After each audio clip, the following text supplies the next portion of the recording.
Chega mais, nação, vamos juntos aqui analisar a derrota do Flamengo. Infelizmente não deu pro Mengão, o Flamengo perdeu pro Cruzeiro por 2-1 e teve gol do Gabigol também. Vamos juntos aqui analisar, chega aqui, dá aquela moral, deixa o seu like. Se você não é inscrito, se inscreva e ative o sino das notificações e coloca a sua análise nos comentários, porque, cara, hoje foi um jogo de muitos erros. Eu acho que no primeiro tempo o Flamengo até que jogou ali bem, sofreu o primeiro gol, depois conseguiu ali empatar a partida, mas no segundo tempo parece que deu um apagão no Flamengo e o Flamengo não conseguiu jogar bem. Vamos juntos analisar, no final do vídeo eu vou dar a minha análise. Chega aqui, dá aquela moral, deixa o seu like. Se você não é inscrito, se inscreva e ative o sino das notificações. Deixe os créditos ao canal da ESPN Brasil, link na descrição. Vamos para as notícias do Flamengo. O torcedor do Cruzeiro, isso aí era antes do jogo.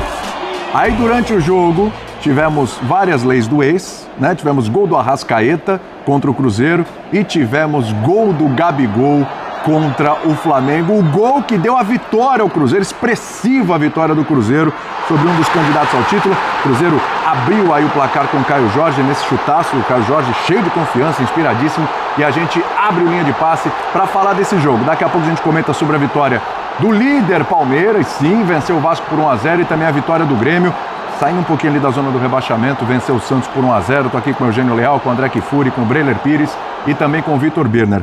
André, estava pensando aqui, uma vitória desse tamanho, né? E buscando aqui, até conversando com um companheiro aqui no WhatsApp, ele falou assim: William, eu acho que desde 2018 o Cruzeiro não tem uma vitória desse tamanho, porque anos de Série B, não ganhou o Campeonato Mineiro, não teve nenhum grande desafio internacional, um jogo grande desse tipo.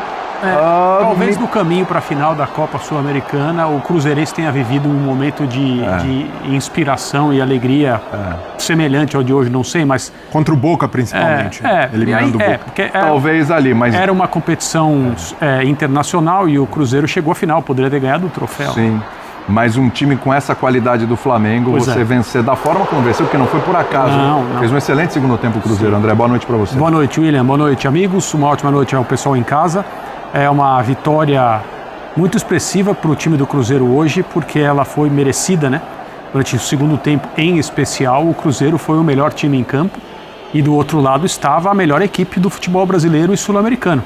Uma coisa, o resultado não muda essa leitura, né? Sim. O que o jogo nos mostra é que uma equipe organizada, talentosa, confiante e passando a viver um bom momento, que é o que está acontecendo no Cruzeiro, e a gente vai poder falar sobre as razões desse bom momento durante o programa, consegue, numa determinada tarde e noite, uma atuação na qual ela merece ganhar de um time que tecnicamente é um pouco superior a ela e que coletivamente, até agora na amostra do ano, é bastante superior, né?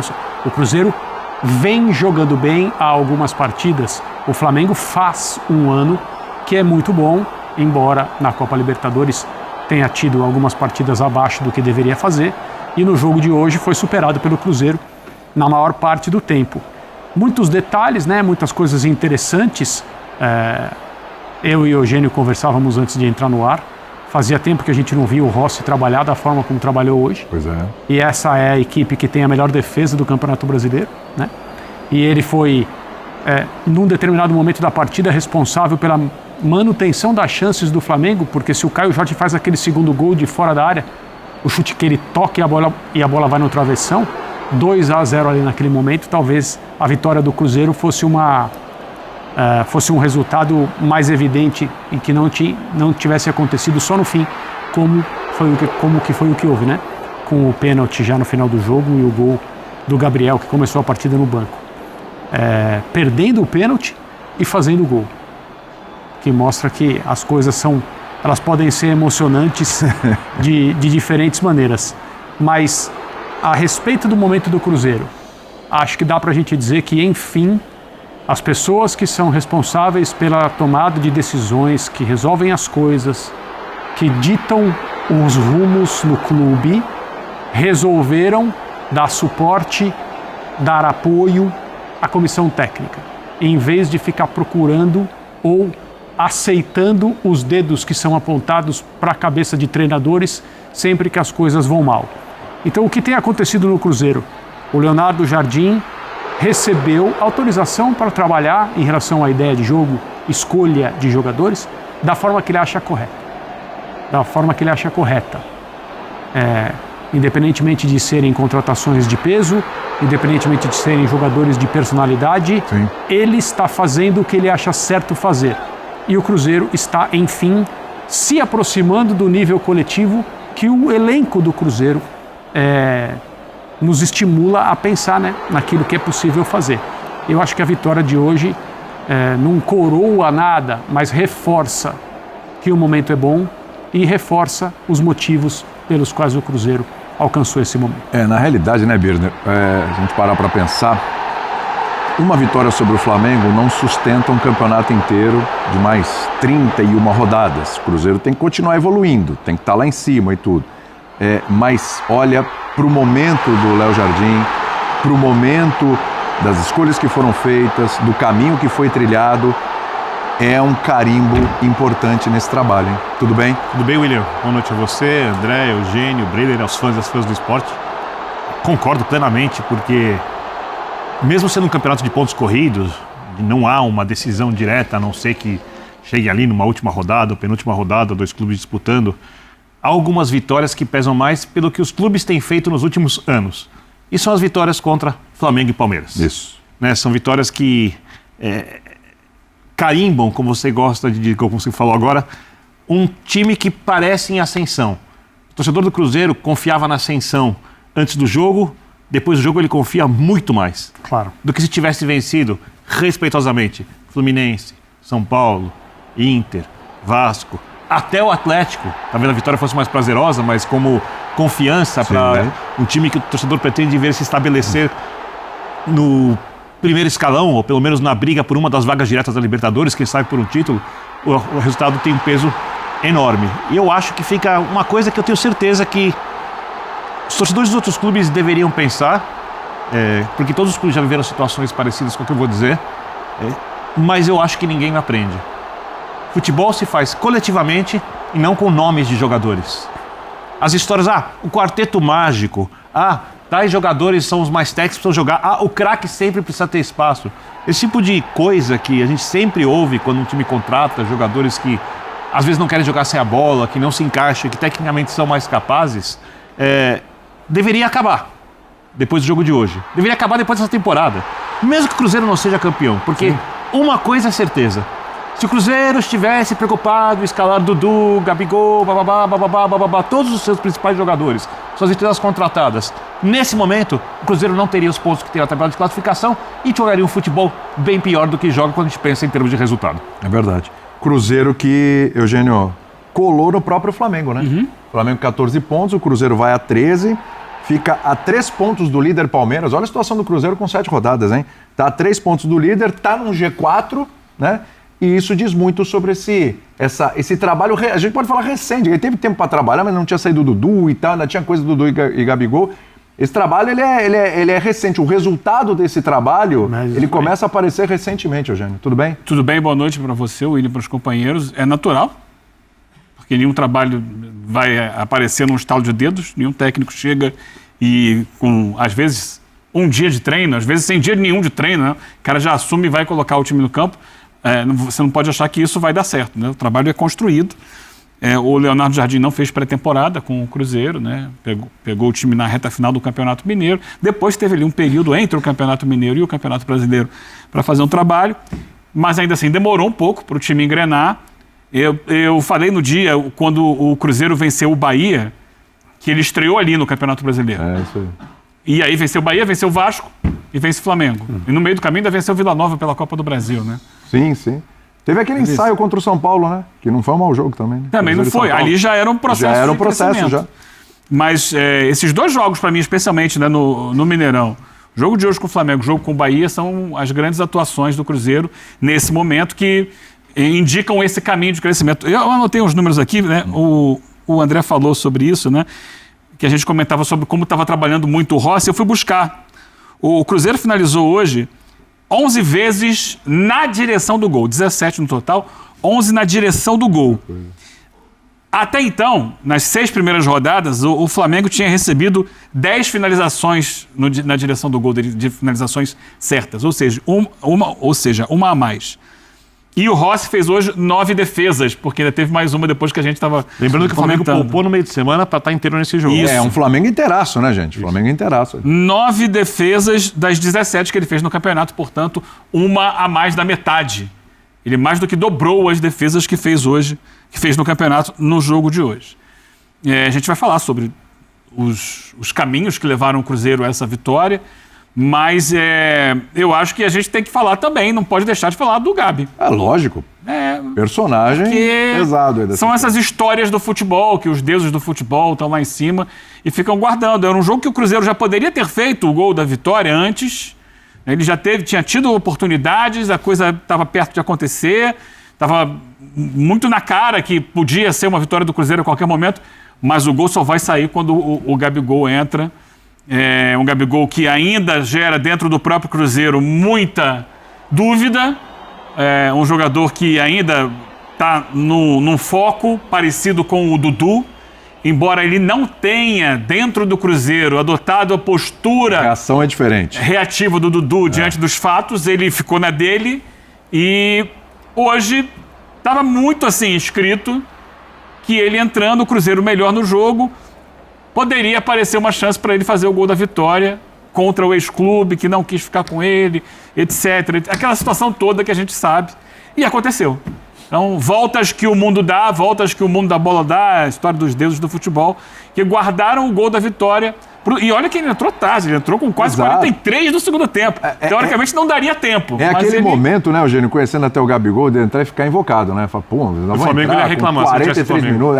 Ainda ia reclamar, não ia fazer gol, ia reclamar que teve pouco tempo, que não está sendo aproveitado. Era para ser aquele circo, né? E foi totalmente o contrário. É a lei do ex, né? Uma brincadeira, mas aconteceu hoje 2 vezes. O Arrascaeta, ex-jogador do Cruzeiro, fez o golaço pro Flamengo.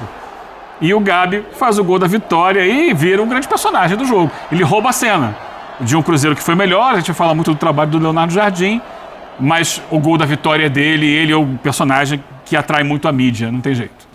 Daqui a pouco a gente vai falar também de Caio Jorge, é importante porque, claro, os holofotes vão para o Gabigol pela lei do ex, por tudo que aconteceu com ele no Flamengo, por tudo que está acontecendo com ele no Cruzeiro, mas é bom daqui a pouco a gente falar também sobre Caio Jorge, que está numa fase iluminada, como eu disse aqui no começo do programa, cheio de confiança, bota uma bola na trave também, arrisca mesmo, muito participativo, ele que tomou conta ali da posição, né? Na verdade, a gente tem um Gabigol no banco e tal, muito por conta do que o Caio Jorge também tem apresentado, embora os dois em alguns momentos cheguem a jogar juntos, mas hoje, né, Breler, assim, ficou claro para o Leonardo Jardim, pelo início da partida, que são determinados adversários, não dá para fazer essa brincadeira de Caio Jorge com o Gabigol. Aqui a postura vai ser diferente. E eu acho que muito dessa vitória passa pela escalação do Leonardo Jardim, pela formação tática do jogo de hoje, né, o Breler? Tudo bem? Exato, William, tudo bem? Boa noite para você, para os companheiros. O Gabigol, né, como o Eugênio falou, é o grande personagem dessa vitória, mas o protagonista hoje do Cruzeiro é o Leonardo Jardim, porque realmente tomou conta do time, começa a dar a cara dele e o Cruzeiro de hoje contra o Flamengo tem uma virtude muito importante que incomodou o Flamengo. E o primeiro gol sai dessa forma, a pressão alta. Isso daí já tem sido a marca do trabalho do Leonardo Jardim e ele muda a estrutura da equipe do Cruzeiro para acomodar essa virada de chave da equipe. Inclusive as peças ele muda, exato, né? Para ter o fôlego para fazer com isso. Com Wanderson, com Christian, com Caio Jorge, é um time menos vistoso, mas muito mais intenso, com capacidade de subir essa pressão e incomodar um time que sai muito bem, que é o Flamengo. Então é um grande mérito do Leonardo Jardim. A gestão de vestiário também fala nesse jogo de hoje, porque administrar um Gabigol não é fácil na reserva, com poucos minutos, mas aí, postura exemplar dos dois lados. O Leonardo Jardim privilegiando o time e o Gabigol entendendo o momento dele, entendendo também o momento da equipe. É porque não tem outra opção além dessa nesse momento. Exato, e que... Ou entende ou entende ou caminho do Dudu. Mas do lado do Gabigol, pelo menos, em nenhum momento o Gabigol teve uma postura no Cruzeiro parecida com a do Dudu. De torcer nariz, de dar entrevista, de dar alfinetada. Desde que foi pro banco, é participativo. Quando entra nos jogos, tenta ajudar a sua maneira. Então hoje eu já vejo o Gabigol mais como uma alternativa ao Matheus Pereira, jogando atrás do centroavante, do que necessariamente disputando posição com o Caio Jorge. Ele tem jogado melhor dessa forma. Inclusive, depois do jogo com o Vila Nova, ele falou, não, Eu preciso ter uma dupla, minha dupla é o Caio Jorge, ele já falou. Assim. Eu tenho que ter alguém do meu lado e esse cara aí já se escalou no lugar do Matheus Pereira. Né? Então, mas é uma postura exemplar do Gabigol, sem causar, e até no banco mesmo, na hora que sai o gol do Caio Jorge, vibra com todo mundo, conversa com o Leonardo Jardim, talvez até passando alguma dica ali de algum jogador do Flamengo que ele conhece bem. Então é isso que se espera de um jogador como ele. E o principal, quando entrar, dá a sua contribuição, ele perde o pênalti, é verdade, mas estava atento, concentrado, faz no rebote. E a gente fala também do Cruzeiro, né, que é um grande jogo do Cruzeiro, uma grande vitória, talvez a maior em muito tempo.